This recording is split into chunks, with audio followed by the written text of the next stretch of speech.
Bismillahir Rahmanir Rahim. In the name of Allah, the most gracious, the most merciful.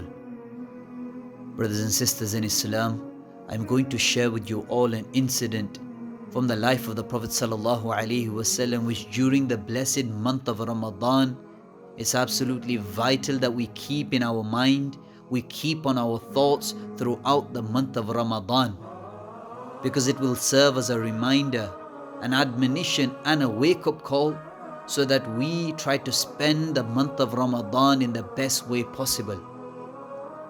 On one occasion, the Prophet ﷺ said to the Sahaba, "Come close to the minbar, come close to the minbar."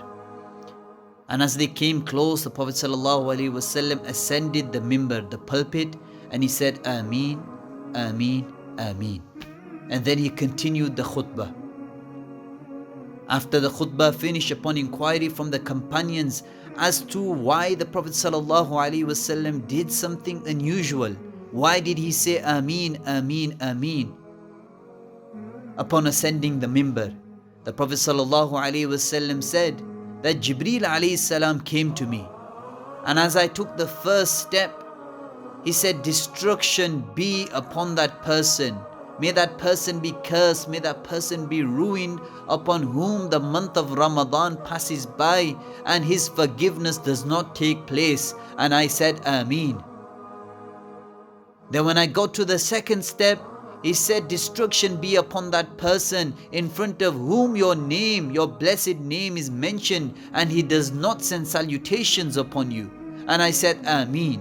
Upon the third step, he said, "That destruction be upon that person whose parents, one or both of them, attain old age, and due to failure of serving them, he does not enter Jannah." And I said, Ameen.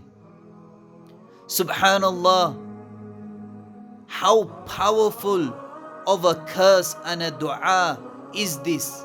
The best of angels is making the dua, and Imamul Anbiya, the leader of the whole of mankind, is saying Ameen.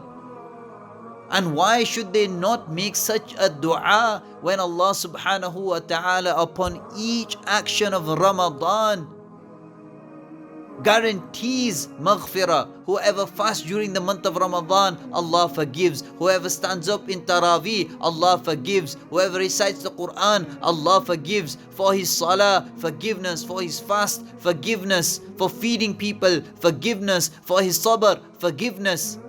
So when the rahmah and mercy of Allah is raining down upon us and we do not get ourselves forgiven, then when else are we going to get ourselves forgiven? And our parents who showed us love and kindness and mercy whilst we were young, what type of children will we be that we do not serve them in old age, whereby allowing ourselves a place in Jannah? And that Nabi who gave his whole life towards us, his blood, sweat and tears for the ummah, on his last moments he is remembering the ummah.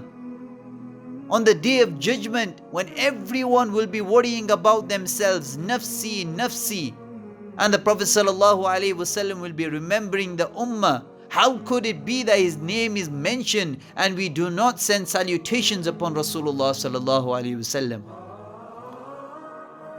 So respected listeners, may it not be that we allow this month to pass by in heedlessness.